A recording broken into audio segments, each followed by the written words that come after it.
Olá pessoal, tudo ok?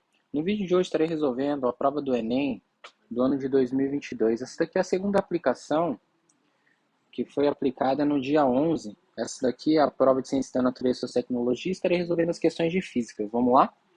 Bom, a primeira questão é essa questão 93. Na área de comunicações, a demanda por grande volume de dados exige uma transmissão em alta frequência. Uma inovação nesse sentido foi o desenvolvimento da fibra ótica, que faz uso da luz como portador de sinais. A fibra ótica é um meio de propagação da luz formado por duas camadas de vidro com índice de refração diferentes. Considere que a camada externa da fibra presente no índice de refração N2 e a camada interna de índice de refração N1, como ilustrado na figura. Bom, então o que está acontecendo aqui? A luz vai incidir, beleza? Como vai trocar o meio, né? Do meio N1 para o N2, essa luz vai sofrer um processo de refração, em que vai depender do coeficiente N1 e coeficiente N2, beleza? Bom, o objetivo dessa diferença é obter a condição de reflexão máxima interna total no sinal óptico, que se encontra na camada interna, de forma que ele se propague por toda a extensão da fibra. A tecnologia envolvida na confecção das fibras ópticas deve garantir que o ângulo de refração e a relação entre N1 e N2 sejam respectivamente. Bom, o que vai acontecer então? Então a luz ela vai incidir aqui, ok? Então a luz ela vai incidir aqui. Deixa eu colocar aqui, opa. Então ela vai incidir aqui. Quando ela incide aqui, se vai ter uma reflexão interna total do sinal óptico, o que vai acontecer? Essa luz aqui, ela vai ter uma reflexão de 90 graus em relação à normal. Então aqui, ó, eu tenho uma reta normal, ok? Em que este ângulo aqui, em relação ao normal, vai ser um ângulo θ, que eu vou chamar θ1, ok? E esse outro ângulo aqui, ó, vou colocar de branco, porque ele está preto, vai ser esse ângulo θ2. Então, já posso concluir que esse θ2 aqui é igual a 90 graus, e esse θ1, ele é um ângulo menor do que 90. Então, ele não está pedindo um ângulo θ1 e um ângulo θ2, ele só está pedindo a relação entre 1 e 2. Então, eu devo lembrar que, quando o θ1 for maior do que o θ2, mas já vou escrever ali, né? Aqui o θ2, ele é maior do que o N1, né? Então, que o θ1. Então, ó, quando o θ2 for maior do que o θ1, o que isso implica? Isso implica que N2 tem que ser menor do que N1, beleza? Bom, da onde que vem isso? Lembra aquela relação que o índice de refração vezes o seno do ângulo θ1 é igual a esse outro índice de refração vezes o seno do ângulo θ2? Então, isso daqui é tirado dessa proporção entre essa igualdade aqui, beleza? Então, aqui eu já consigo concluir a resposta. Por quê? O que ele está perguntando? Qual que é o ângulo de refração interna máxima? É 90 graus. Então, isso daqui, ó, isso aqui já some. E ainda eu tenho que o N2 é menor do que o N1. Então, isso daqui eu encontro aqui na letra E. Beleza? Então, essa questão 93, a resposta é a letra E. Tranquilo? Então, continuando.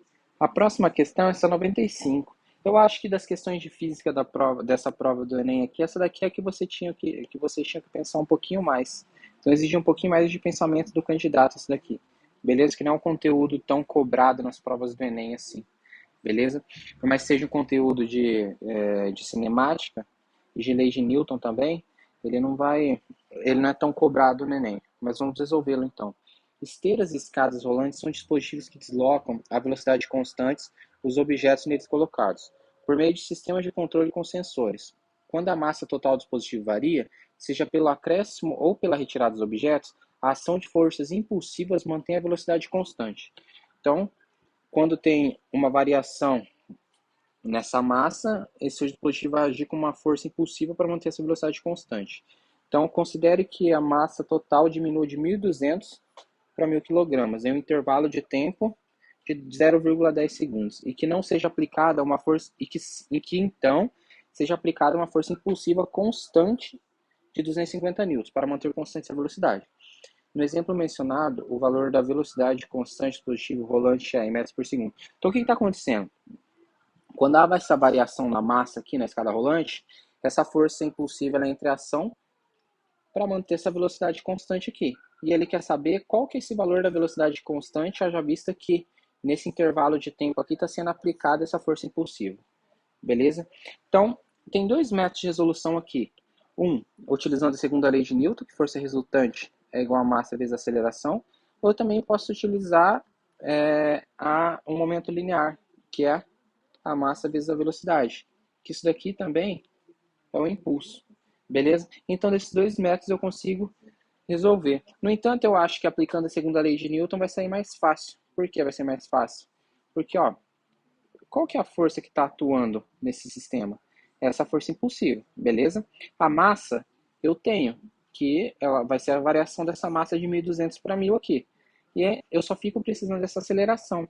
Mas lembra que quando a aceleração ela é constante, que é esse caso aqui, eu posso escrever a aceleração como velocidade vezes a variação do tempo.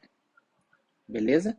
Então aqui, ó, a força resultante é igual a massa vezes a aceleração, que é a velocidade vezes a variação do tempo. Então, eu querendo a velocidade, basta eu isolar ali, ok? Então, eu vou isolar essa velocidade aqui. Isso daqui, ó, implica que a velocidade ela é igual à força resultante vezes essa variação do tempo dividido pela massa, beleza? Então, a velocidade, força resultante, 250, vezes a variação do tempo, 0,1, dividido pela massa. Só que massa, qual massa que eu vou usar? Eu vou usar a variação dessa massa aqui, beleza? 1.200 menos 1.000 kg. Serão 200 kg. Então aqui, ó, já posso simplificar, 250 com 200, aqui fica 5, aqui fica 4. Então vai ficar 5 vezes 0,1, que é 0,5, dividido por 4, beleza? Opa. Posso multiplicar por 10 aqui, então aqui fica 5 sobre 4, opa, 5 sobre 40, perdão. Que é a mesma coisa que 1 sobre 8. Só que 1 sobre 8 é a mesma coisa que 0,125. Então 0,125 metros por segundo. Que eu encontro aqui na alternativa D. Beleza? Então essa daqui, por mais que as continhas aqui, ó, elas sejam um tanto fáceis, ter essa imaginação aqui, utilizando a segunda lei de Newton e também utilizando pela conservação do momento linear, ó, utilizando pelo momento linear ali, eu posso resolver também, beleza? Então, próxima questão. Bom, a próxima questão é a questão 98. Então vamos lá. Os estudos apontam que um meteorito que atingiu o céu da Rússia em fevereiro de 2013 liberou uma energia equivalente a 500 quilotoneladas de TNT, cerca de 30 vezes mais forte que a bomba atômica lançada pelos Estados Unidos e Hiroshima no Japão. Os cálculos estimam que o meteorito estava a 19 km por segundo no momento em que atingiu a atmosfera e que seu brilho era 30 vezes mais intenso que o Sol. A energia liberada pelo meteorito, ao entrar na atmosfera terrestre, é proveniente principalmente de... Então, aqui temos as alternativas. Então, da queima de combustíveis contido no meteorito? Nada a ver isso daqui, né? De reações nucleares semelhantes ao que ocorre no Sol? De forma alguma. Da energia cinética associada à grande velocidade do meteorito? De fato isso acontece. Vamos ver as outras alternativas que a gente consegue eliminar.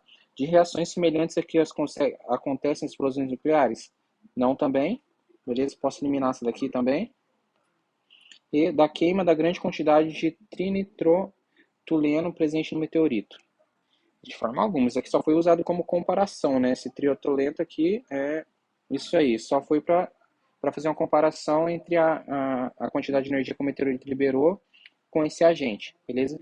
Então essa alternativa C mesmo. Lembra que quando um objeto ele adquire velocidade, necessariamente ele está adquirindo energia cinética. E quanto mais velocidade ele adquire, mais energia cinética ele vai adquirir. Então lembra que a energia cinética que eu posso escrever como meio de massa velocidade ao quadrado? Então, o que vai acontecer com essa velocidade com o passar do tempo? Como ele está sofrendo devido à aceleração da gravidade, então essa velocidade aqui ela vai aumentando mais conforme o tempo. Se ela vai aumentando mais conforme o tempo, essa energia cinética ela vai aumentando mais também. Então, essa quantidade de energia ela se dá através dessa energia cinética associada à grande velocidade do meteorito. Beleza? Então, 98, alternativa C. Tranquilo? Vamos para a próxima. Então, a questão 99, que é uma questão teórica também. Então, o que diz na questão 99? Ó, as figuras mostram dois experimentos. No primeiro foram colocados um frasco e agitados com uma colher, volumes iguais de mel, água, óleo e álcool etílico. Após alguns minutos, podia-se verificar que o sistema tinha duas fases. Que o sistema tinha duas fases Aí, 1. No segundo experimento foram colocados lentamente e sem agitação os mesmos volumes de mel, água, óleo e álcool etílico. Beleza? Pode-se observar que, dependendo da ordem de agitação de cada componente, o sistema permaneceu com 4 fases. Então, o que está acontecendo? Então, colocou esses 4 elementos aqui, nessa primeira fase, só que agitou. Depois, colocou esses 4 elementos aqui num outro recipiente, só que não houve essa agitação. Aí ele está perguntando por que aconteceu isso daqui em um e por que aconteceu isso daqui em outro devido a essa qualidade desses agentes aqui, beleza? Então, em um agitou, misturou tal que ficou uma quantidade de substância aqui e essa outra quantidade aqui. E esse aqui ele ficou em 4 partes, beleza? Está perguntando por que isso ocorre. Bom, vamos ver as alternativas. Essa segunda aqui, ó, já fica fácil da gente ver. Por que que essas substâncias elas estão separadas aqui? Elas estão separadas devido à sua densidade. Então, quanto mais densa uma substância, mais fundo ela vai ficar nesse recipiente, beleza? Então, aqui, ó, no 2 já é densidade. Então, vamos ver se a gente consegue eliminar alguma coisa. Então, ó, a gente já consegue eliminar aqui a B, a C e a D, beleza? Bom, a gente consegue também eliminar a letra E. Então, a gente fica só com a letra A. É isso mesmo? É isso mesmo.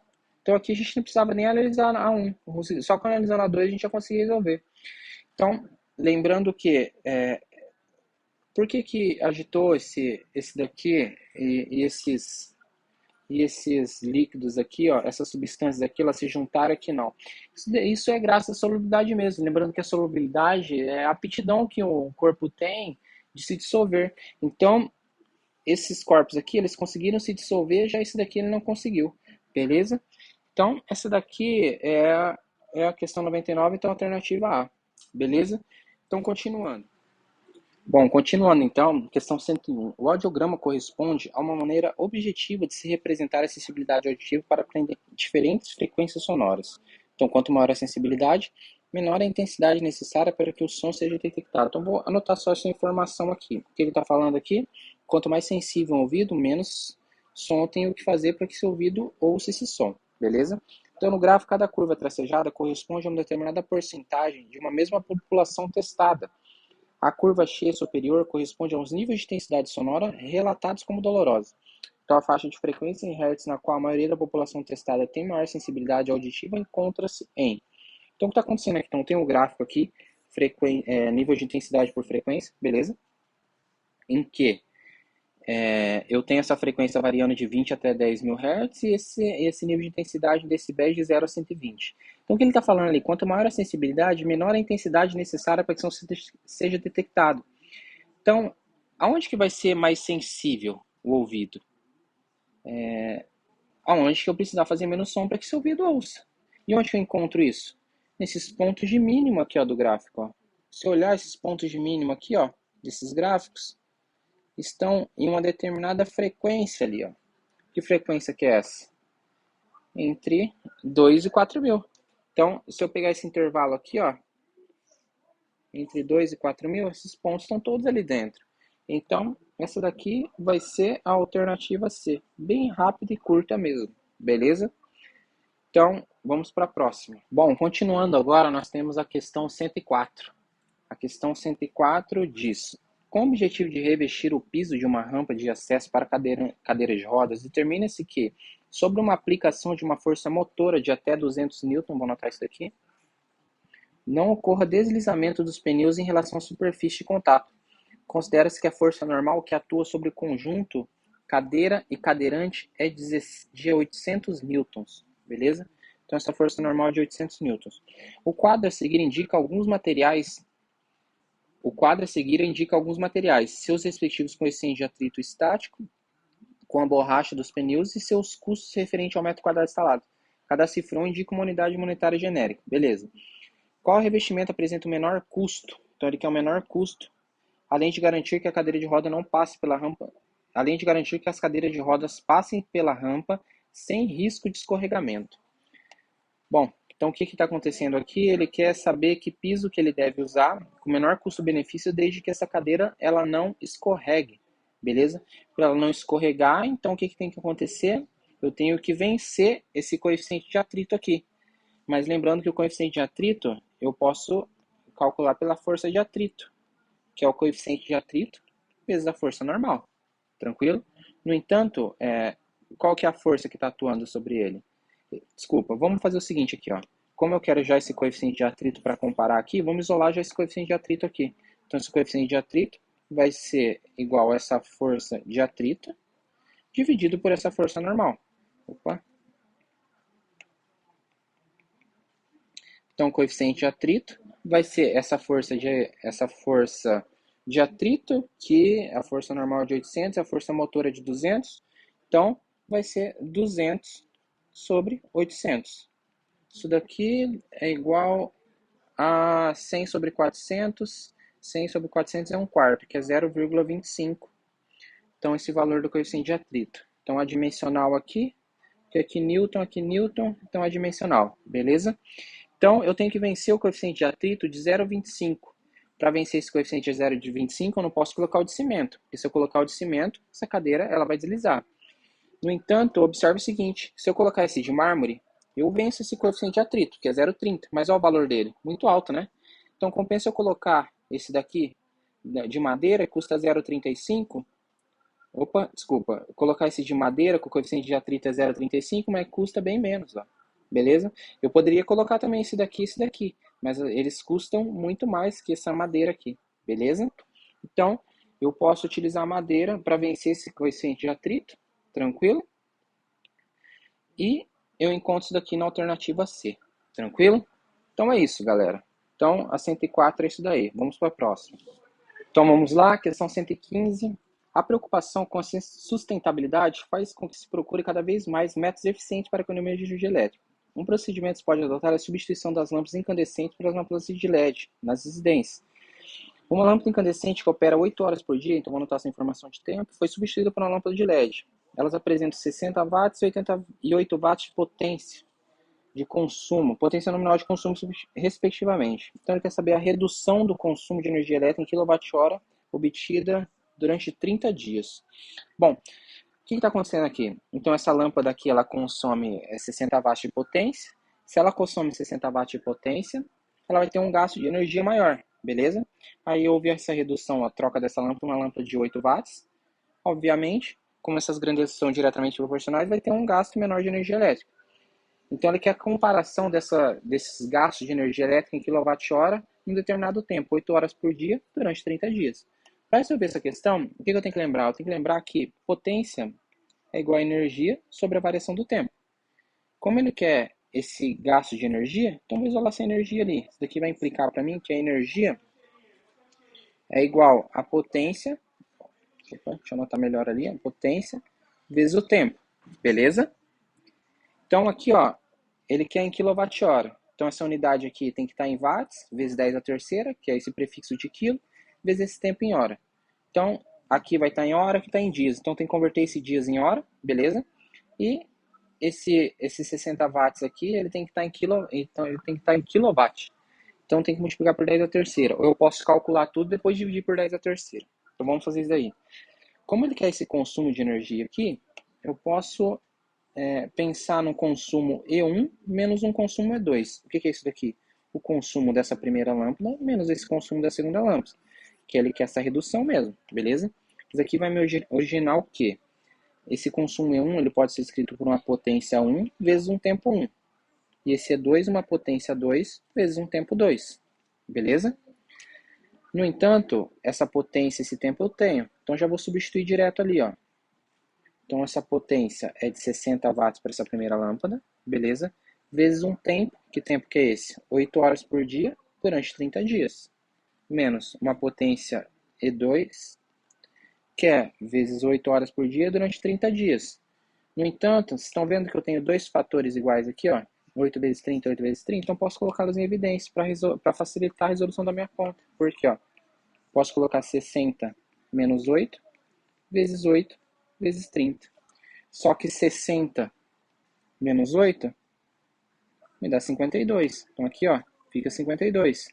Então aqui, ó, 52 vezes 8 vezes 30. No Enem, como eu não posso utilizar a calculadora, então tem que fazer essa continha na mão. Então aqui, ó, já facilita. Eu tenho 30 multiplicando, então 52 vezes 30, 52 vezes 3 vezes 10. 52 vezes 3, 156 vezes 10, 1560. Então aqui fica o quê? 1560, escrever aqui do ladinho, ó, vezes 8. 8 vezes 0, 0. 6 vezes 8, 48. 4. 5 vezes 8, 40. 44. Sobre 4. 8 mais 4, 12. Então, E1 menos E2 é igual a 12.480 watt-hora. Mas só que ele quer essa informação aqui, ó, vou apagar aqui, ele quer essa informação aqui, ó, em quilowatt-hora. Tá falando. Quilowatt-hora é eu pegar esse valor aqui, ó, e dividir por 10 a terceira. Dividir isso daqui por 10 a terceira. Esse valor aqui, ele vai ser agora quilowatt-hora. Então, aqui vai ser quilowatt-hora. Só que 10 a terceira aqui, ó, o que vai acontecer? Simplifica aqui e vai andar duas casas, que vai ficar no 12,48. Beleza? Então, esse valor aqui, ele vai ser 12,48, que eu encontro aqui na letra D. Beleza? Então, essa daqui é a questão 105. Vamos para a próxima. Próxima questão, então, a questão 118. Um menino está ajudando sua mãe na cozinha. Ela lhe pede que ele tire o fogo de uma panela que já estava lá há bastante tempo, em fogo baixo, orientando-se que tome cuidado para não se queimar, buscando tocar apenas no cabo da madeira, e não na base do metal da panela. A mãe lhe fez essa recomendação porque o metal, em relação à madeira, apresenta maior. Bom, então aqui, a maioria dos candidatos eles ficariam em dúvida entre o calor específico e a condutividade térmica. Então, o coeficiente de dilatação aqui não tem nada a ver para isso daqui, beleza? Essa variação de temperatura, se você olhar os dois objetos como eles são um só, teve a mesma variação de temperatura, não teve a mesma variação de temperatura devido a um tipo de fator, mas esse fator não é exclusivo da temperatura, beleza? Essa energia interna, não, beleza?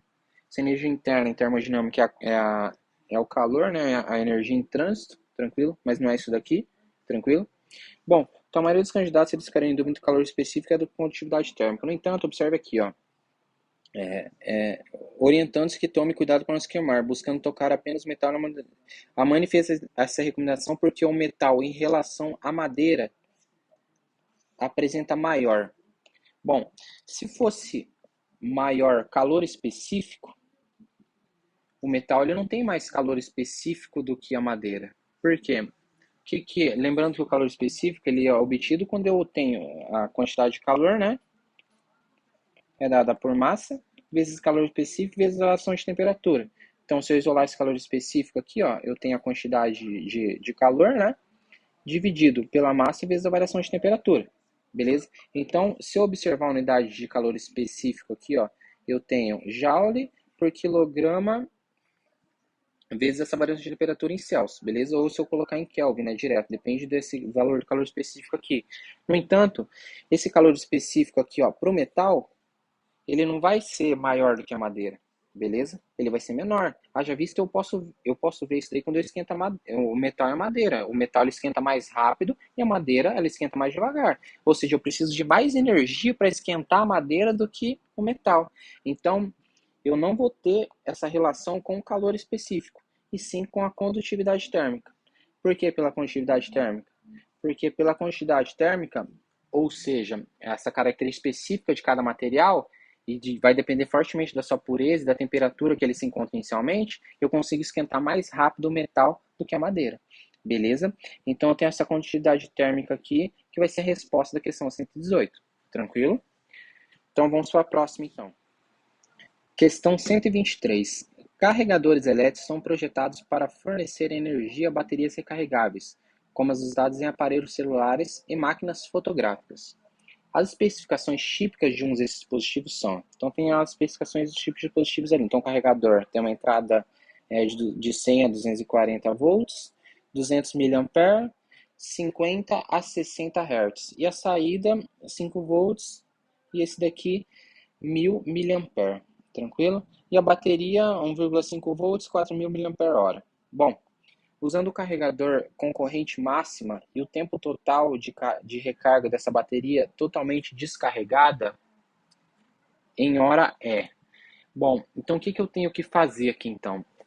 eu tenho que ver quanto tempo que demora para eu carregar meu celular, haja vista que ele está descarregado, beleza?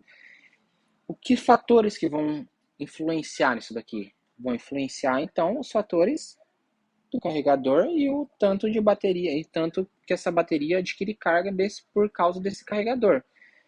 Bom, então eu tenho aqui, ó, que essa bateria, ela tem uma carga de 4.000 mAh, beleza? No entanto, eu tenho que a carga, ela está intimamente relacionada à corrente elétrica que está passando por esse aparelho, beleza? Vezes o tempo, beleza? Então eu lembro, se eu observar aquela expressãozinha, é lógico que eu posso resolver isso daqui por potência, energia pelo tempo, e através disso daqui eu chegar à conclusão, substituir isso daqui por uma energia e tal, e encontrar por eletrodinâmica e tal. No entanto, se eu lembrar uma expressãozinha em que a quantidade de calor ela é dada pela corrente elétrica vezes o tempo, já me facilita muito a vida, beleza?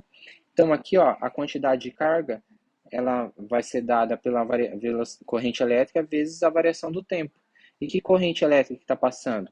Eu posso pegar essa informação aqui, ó, 1.000 Ah, beleza? Então aqui eu tenho que, ele quer saber o tempo, então vou isolar esse tempo aqui. Então o tempo é carga por corrente. Então o tempo, carga 4.000 miliampere-hora, beleza? Escrevendo unidade de medida só para simplificar e não se perder ali. Esse daqui, 1.000 miliampere, beleza? Então aqui, ó, posso simplificar aqui, ó, 4.000 com 1.000, vai ficar 4 aqui, né? E esse miliampere com esse miliampere, sendo apenas horas ali, beleza? Então, essa variação do tempo aqui vai ser de 4 horas, tranquilo? Então, eu encontro isso daqui ali na alternativa C, beleza? Então, essa daqui é a questão 123, bem simples. Lembrando que, se eu esquecesse essa expressãozinha aqui, lembrando as expressões de eletrodinâmica, que energia eu posso relacionar através daquelas expressões, sei lá, pela primeira lei de Ohm, e também por outras informações que eu tenho ali, ó, não tem a resistência elétrica, mas tem outros dados ali que eu posso substituir e resolver. Potência também é U ao quadrado sobre R, eu lembro disso daqui também. Então você pode resolver também dessa forma aqui, beleza? Então é isso. Próxima questão. Bom, vamos lá então, questão 127. Em virtude do frio intenso, um casal adquiriu uma torneira elétrica para instalar na cozinha. Um eletricista é contratado para fazer um novo circuito elétrico para a cozinha, cuja corrente será de 30 amperes. Então vou anotar essa informação. Qual a finalidade de alimentar os terminais da torneira elétrica? Ele utilizou um par de fios de cobre, de área de secção igual a 4 milímetros quadrados, e 28 metros de comprimento total, desde o quadro de distribuição, onde ficam os disjuntores, até a cozinha. A tensão medida na saída do quadro de distribuição é 220 volts. Considere que a resistividade do fio de cobre é 1,710 a menos 8 a 1 metro. Então, considerando a resistência da fiação, a tensão aplicada aos terminais da torneira é mais próxima de. Como sempre, né, o Enem pedindo muito e não dando espaço nenhum, né? Pra gente fazer continha aqui. Tem aquelas folhas lá, mas não ajuda em nada. Por que não deixar uma folha esse espaço aqui na prova, né? Então vamos lá então. O que a gente tem aqui? A gente tem aqui que há uma determinada diferença de potencial devido a essa resistividade aqui do fio de cobre, vai ter uma variação nessa voltagem aqui, beleza? Uma diminuição dessa voltagem, que é o que ele quer que vocês calculem aqui, tranquilo? Aí ele dá a corrente elétrica, a área de secção e o comprimento do fio, beleza. Para calcular isso daqui, eu posso utilizar a segunda lei de Ohm, que diz que a resistência é igual a resistividade vezes o comprimento de fio dividido pela área. No entanto, me surge um problema aqui. Haja vista que eu não tenho essa resistência. Eu tenho resistividade, comprimento e área.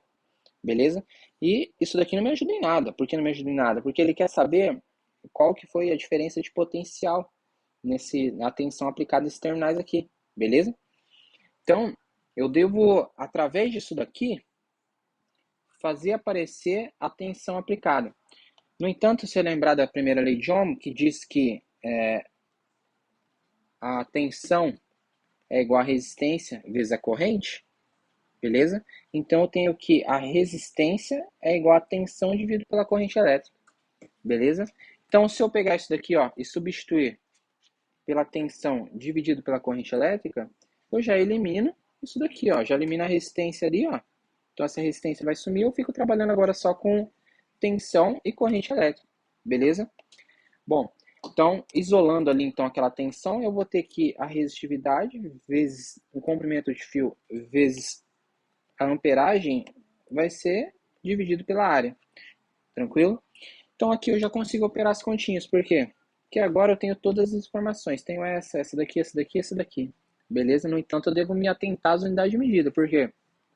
Ó, isso aqui está em milímetros quadrados, aqui está em metro, tá certo, ampere, aqui 1 por metro, tá certo, então tá tudo certo. O que está errado? Isso daqui.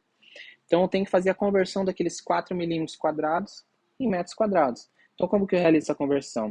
Vou procurar um espacinho para fazer aqui embaixo, fazer mais aqui embaixo, ó. Então lembra que 1 metro é igual a 1000 milímetros, beleza? No entanto, como eu quero milímetros quadrados, basta eu elevar quadrado em ambos os lados. Então fica isso daqui. Então 1 metro quadrado é 1000 ao quadrado, milímetro quadrado. Só que eu quero saber 4 milímetros quadrados. Isso aqui vai ser igual a quanto? Não sei. Isso aqui vai ser... que agora eu vou montar uma regrinha de 3. Isso daqui vai ser igual a x. Beleza? No entanto, se eu posso escrever ainda através de uma proporção, mas eu vou montar assim e fica mais fácil para vocês entenderem. Então, o valor de x ele vai ser igual a 4 sobre 1000 ao quadrado. Beleza? Só que isso daqui vai ser o quê? Em metros quadrados. Tranquilo? Só que 4 sobre 1000 ao quadrado, o que é 1000 ao quadrado? 1000 ao quadrado é 1000 vezes 1000, que é a mesma coisa que 10 a sexta metros quadrados. Ou posso escrever ainda isso daqui, ó, como 4 vezes 10 a menos 6 metros quadrados. Beleza? Então, esse é o valor que eu vou ter ali, ó, para essa área de secção ali. Tranquilo? Então, agora só basta substituir. Então, a área de secção vai ser o quê? Aquela resistividade, 1,7 vezes 10 a menos 8, beleza? Vezes 28, vezes 30. Isso daqui vai ser dividido por 4 vezes 10 a menos 6. Tranquilo? Bom, aqui não vai ter espaço para eu operar a continha, então o que eu vou fazer? Vou selecionar essa parte aqui e continuar ali embaixo, ali, beleza? Então, ó, copiar isso daqui, copiar, e vou continuar aqui embaixo aqui.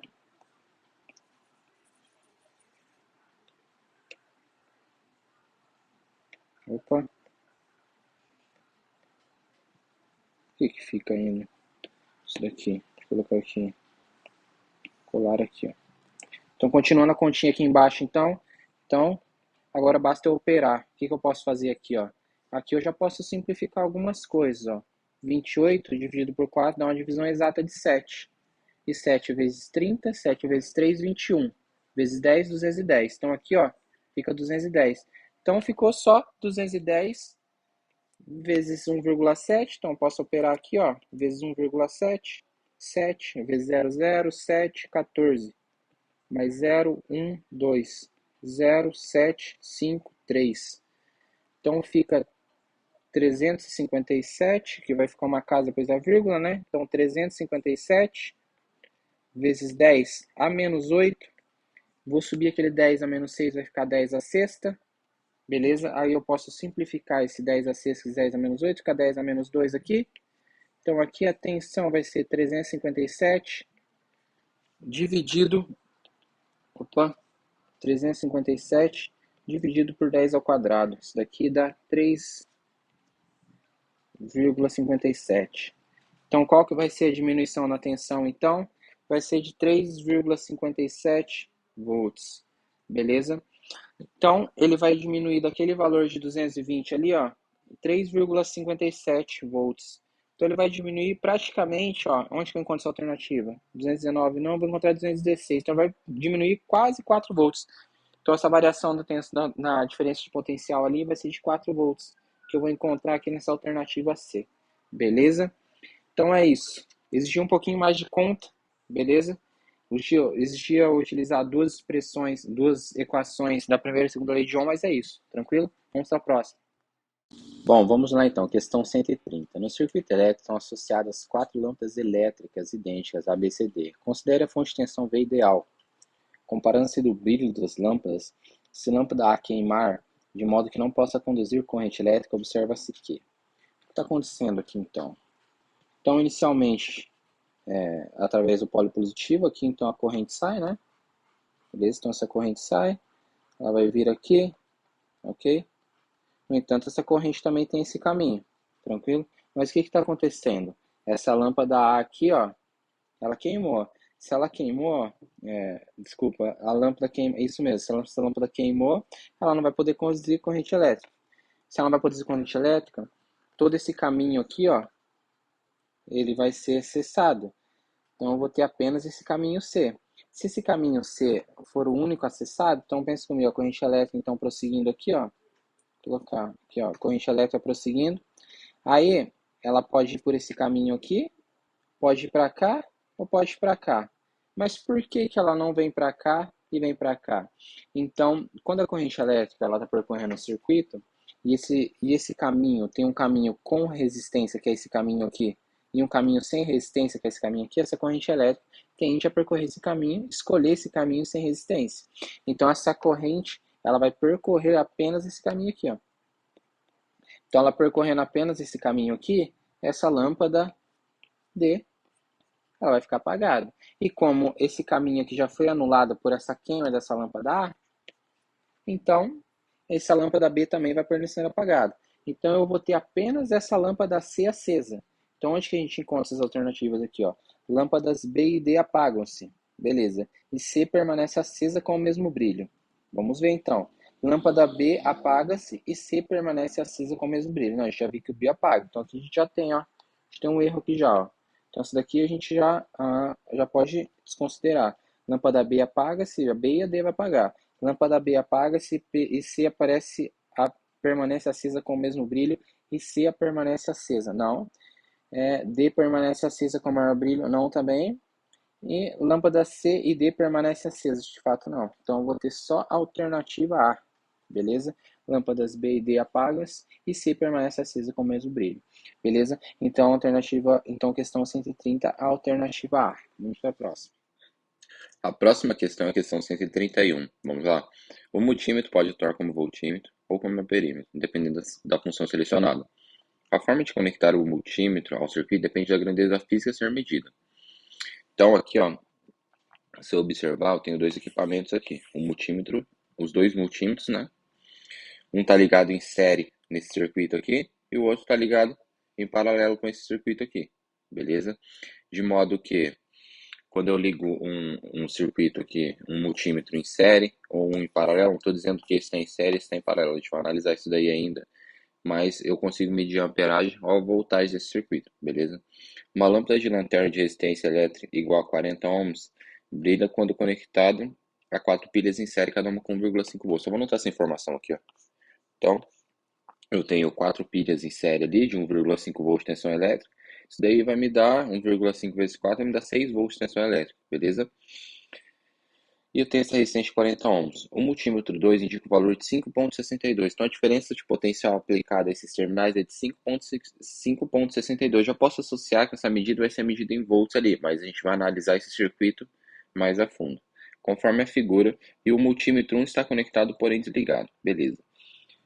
Ao se ligar o multímetro 1, a grandeza física e o seu valor correspondentes indicados na tela são, respectivamente. Aí temos as opções ali. Então o que está acontecendo aqui? Então essas pilhas aqui estão ligadas aqui em série, beleza? Aí eu tenho esse fio aqui, tem esse fio de saída aqui. Bom, eu já posso observar que esse equipamento 2 aqui, ele vai estar atuando nesse caso como voltímetro. Por quê, ó? Eu posso ver que ele está medindo a diferença de potencial nesses terminais aqui. Então ele está medindo essa diferença de potencial que acusou um valor de 5,62 volts, beleza? Então eu tenho 6 volts, mas eu tenho 5,62 volts nessa DDP aqui, nesses dois terminais aqui, beleza? E esse equipamento 1 multímetro 1 aqui, ele vai estar atuando como amperímetro nesse caso, beleza?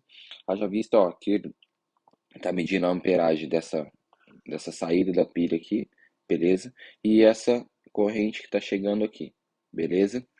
Então esse multímetro 2 ele atua aqui medindo em paralelo e esse multímetro 1, que é o amperímetro, ele atua medindo essa corrente, essa passagem de corrente elétrica em série, beleza? Então a gente já sabe que esse multímetro, que esse multímetro 1 ele está atuando como amperímetro. Então a sua unidade de medida aí é ampere. Então eu já posso eliminar algumas alternativas aqui, ó. Posso eliminar essa alternativa E aqui, alternativa D, beleza? Aí só fica com a B e a C. Como que eu calculo então a corrente elétrica que está passando por esse multímetro 1? Eu utilizo a primeira lei de Ohm, visto que eu tenho as informações da resistência e também tenho a diferença de potencial de 5,62 volts. Então lembra que a resistência é igual, desculpa, a voltagem é igual a resistência vezes a passagem de corrente elétrica, ok? Então isolando a corrente elétrica ali, eu chego aqui a voltagem sobre a resistência. Então agora é só substituir valorzinho e fazer a continha. Então a voltagem está passando no circuito a 5,62 e a resistência de 40 ohms. Então operando essa conta aqui vai dar aproximadamente quanto? Então vou operar aqui do lado aqui, ó, 5,62 dividido por 40, beleza? Então aqui, ó, tem que multiplicar por 100, né? Que vai dar 4.000 e aqui essa vírgula vai sumir e aqui vai ficar 5.620, beleza? Isso aqui vai caber uma vez. Então, 4.000, 1.620. Opa, 4.000 aqui, né? Isso daqui subtraindo 1.620. Agora cabe quantas vezes ali? 4. Opa, desculpa, vou colocar uma vírgula, um zero aqui, que esse valor não vai caber ali dentro, né? Coloca uma vírgula ali. 4.000 cabe quantas vezes ali? 4 vezes. 4 vezes 4.000 vai dar 16.000. Posso continuar a continha, mas já não vai dar resto zero aqui, mas já encerro aqui já. Porque aqui eu já tenho o valor de aproximadamente 0,1,14, que eu encontro aqui na alternativa A, beleza? Então, esse daqui eu só tinha que analisar esse multímetro aqui, beleza? Esse multímetro 2, como eu posso ver que esse multímetro 2 atua como voltímetro, e esse daqui atua como amperímetro, então a unidade de medida desse 1 vai ser corrente elétrica. Eu calculando essa passagem de corrente elétrica, eu tenho um valor de 0,14 aproximadamente, beleza? Daqui é ampere. Então, essa daqui é a questão 131. Vamos para a próxima, então. Vamos lá, então, questão 133, a última questão da prova. O feixe de laser incidiu obliquamente na lateral de uma janela de vidro, cujo índice de refração é maior do que o do ar. Então, vamos anotar essa informação aqui. Estou falando que o índice de refração do vidro ele é maior do que o do ar. E atravessa. Uma representação esquemática da situação utiliza linhas pontilhadas para demonstrar a trajetória que o feixe teria caso não sofresse refração, e linhas contínuas com setas para mostrar a trajetória realmente seguida pelo feixe. Qual representação esquemática apresenta a trajetória seguida pelo feixe de laser quando atravessa a janela de vidro? Aí nós temos todas as alternativas aqui. Beleza. Então o que está acontecendo ali? Então vamos observar primeiro essa figura só para a gente ver o que está acontecendo. Então esse feixe aqui ele incide, beleza? Aí é uma troca do meio ar para o meio vidro. Esse feixe de luz sofre um processo de refração, que é proporcional ao índice de refração do vidro em relação ao do ar, beleza? E sofrendo uma refração, ele vai percorrer esse meio. Aí, como há uma troca agora do vidro para o ar, e devido a esse índice de refração desses dois meios, vai ter um novo processo de refração. Aí ele quer que a gente analise que é qual que é a trajetória que esse feixe de luz vai percorrer devido a esse índice de refração do ar e do vidro. Bom, a gente sabe que o índice de refração do ar é igual a 1. No entanto, a gente não tem esse índice de refração do vidro, ele não dá aqui no enunciado. O que ele diz apenas? Ele diz que esse índice de refração do vidro aqui, ele é maior do que o do ar. Então, com isso, a gente já consegue concluir algumas coisas. Por quê? Porque se o índice de refração do ar ele é menor do que o índice de refração do vidro, que eu vou chamar de N1 do ar, que é esse primeiro aqui, beleza? Primeiro meio para o segundo meio. Isso obrigatoriamente implica em que o θ do ar ele tem que ser maior do que esse θ do vidro, beleza? Isso daqui ocorre por quê? Ocorre porque eu tenho a seguinte proporção aqui, ó, o N1 seno de θ1 é igual ao N2 seno de θ2, beleza? Eu tenho essa proporcionalidade entre esses índices de refração e os ângulos que vão originar, os ângulos originados por esse índice de refração, beleza? Bom, Então, com isso eu já consigo concluir algumas coisas aqui. Por quê? Porque esse θ1 aqui, ele tem que ser maior do que o θ2 para essa primeira situação aqui, ou seja, para esse primeiro contato aqui, para essa primeira troca de meio entre nesse feixe de luz ali. E aonde que a gente vai enxergar isso daí? A gente vai ter que fazer uma análise de cada uma alternativa ali. No entanto, o que é esse θ1 maior que esse θ2? É o ângulo em relação à reta normal. Então a gente tem reta normal aqui, ó, tem retas normais aqui, né? Vamos pegar só essa primeira aqui, vou colocar de azul para vocês verem melhor. Então nessa primeira aqui a gente tem uma reta, nessa segunda aqui a gente também vai ter uma reta. Então eu já vou fazendo as duas aqui, ó. Nessa primeira aqui uma reta e nessa segunda aqui também uma reta. Assim como aqui também, beleza? Aqui e aqui, tranquilo? E aqui e aqui. Beleza? Então vamos analisar todos esses ângulos, não tem saída, a gente tem que analisar todos ali. Então, aonde que a gente vai ter o θ1 para cada uma dessas situações? Então, o θ1 tem que ser maior que o θ2. Onde está o meu θ1? Meu θ1 está aqui para esse daqui, meu θ2 está aqui. θ1 aqui e aqui o meu θ2. θ1 aqui, aqui, θ1 aqui, aqui tudo o meu θ2, o θ1 aqui e o meu θ2 aqui. Bom, então o meu θ1 tem que ser maior que o θ2. Onde a gente vai verificar? Nessa alternativa A a gente verifica isso daí? A gente verifica. Por que a gente verifica? Porque para o meu θ2 ser no mínimo igual ao meu θ1, ele tinha que vir até aqui, ó. Porque daí essa reta aqui, ó, deixa eu colocar para vocês verem. Eu vou colocar de, deixa eu colocar de laranjinha aqui só para vocês verem, ó. Porque essa reta aqui, ó, pensa que esse ângulo ele viesse até aqui agora. Se ele viesse até aqui, o que aconteceria? Esse ângulo θ2 ia ser igual a θ1, porque eles iriam ser opostos pelo vértice. Mas não é isso que acontece, beleza? O que acontece é que ele vem só até aqui. Se ele vem só até aqui, o θ2 ele é menor do que o θ1. Então, para essa primeira situação, por enquanto, está se verificando. Para essa segunda aqui, a mesma coisa. Ele vem só até aqui. Para essa terceira, a mesma coisa. Já para essa quarta, isso não acontece, beleza? Esse θ2 aqui ele é maior do que o θ1. E para essa letra E também esse θ2 é maior do que o θ1. Então, a alternativa D e a alternativa E a gente já pode desconsiderar. Então a gente fica com 3 alternativas por enquanto. Então a gente vai fazer uma análise mais profunda em relação a outros ângulos ali. Pensa comigo o seguinte agora. Ó, então vamos dizer que eu tenho essa imagem aqui, ó. Então tem esse daqui. O que está acontecendo? Então, por enquanto, a gente tem aqui que essa luz ela está vindo aqui, está refratando, beleza? E a gente viu que a gente tem uma reta normal ali, que vai estar passando aqui, que vai estar passando aqui, e outra passando aqui, beleza? E a gente acabou de ver que esse ângulo aqui, que a gente chamou de θ1, e aqui a gente tem, e aqui a gente tem um ângulo θ2, beleza? É isso que a gente tem por enquanto. Aí essa luz agora, ela vai trocar de meio agora. Ela vai refratar para cá, e o que vai acontecer? Ele quer saber se ela vem mais para cá, se ela vai mais para lá, se ela vai assim, beleza? Então a gente tem que fazer uma nova análise. Então, essa luz agora, o que vai acontecer com ela? Ela vai incidir aqui, ó. E a gente tem que ver.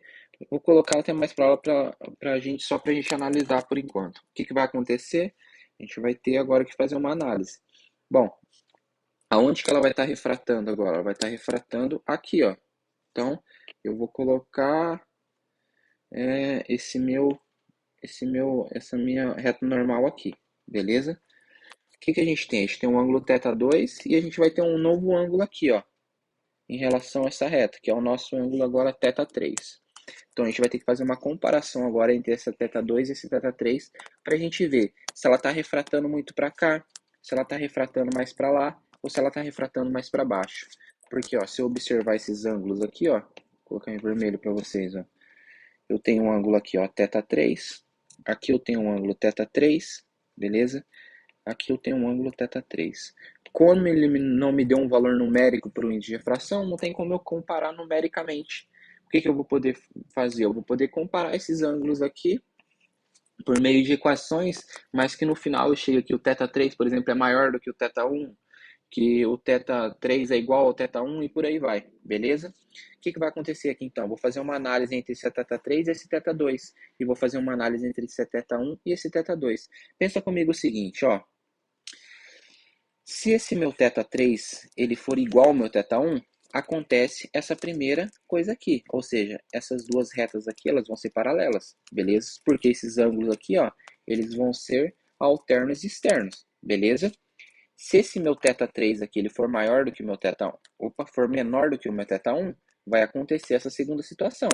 Agora, se o meu θ3 ele for maior do que esse meu θ1, vai acontecer essa terceira situação. Beleza? Então, vou só anotar para vocês entenderem. Então, ó, se o meu θ3 ele for maior do que o meu θ1, vai ser a letra a número C, ou a letra C, perdão. Se o meu θ3 ele for menor do que o meu θ1, vai acontecer o quê? A letra B. E se o meu θ3 ele for igual ao meu θ1, vai acontecer a letra A. Então, vou ter que fazer essa análise, não tem outro caminho. Beleza? Vamos fazer essa análise então. Da onde que a gente vai ter essa análise? Vamos comparar esse θ3 em relação a esse θ2 e esse θ1 em relação a esse θ2. Então, vamos estabelecer uma proporção então. Se a gente isolar esse θ1 aqui, ó, em função de θ2, isolar esse θ3 em função de θ2, a gente consegue comparar o θ3 com o θ1 e a gente vê o que acontece ali. Beleza? Então, vamos lá. A primeira equação que a gente tem é essa daqui, ó, N1 seno de θ1 igual a N2 seno de θ2. E para a segunda situação aqui, ó, que essa segunda situação a gente vai montar.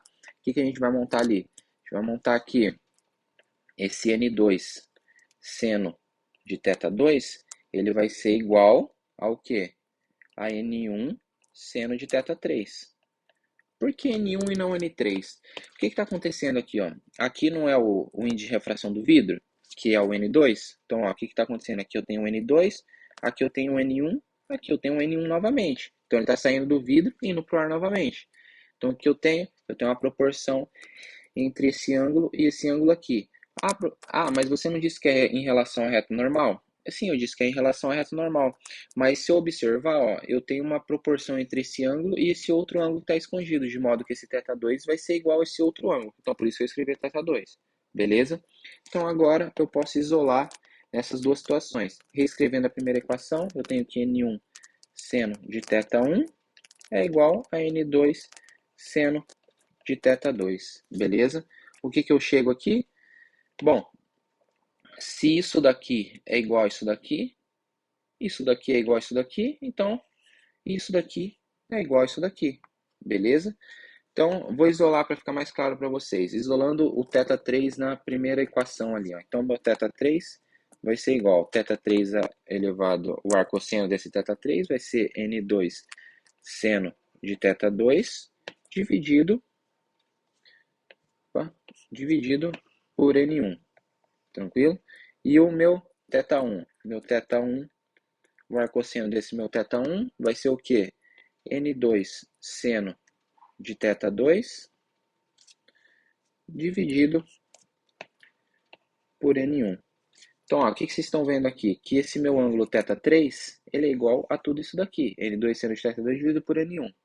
E esse meu ângulo θ1, ele é igual a N2 seno de θ2 dividido por N1. Isso daqui implica no quê? Que o ângulo θ3, ele é igual ao meu ângulo θ1. Então, se o meu ângulo θ3 ele for igual ao meu ângulo θ1, o que vai acontecer aqui, ó?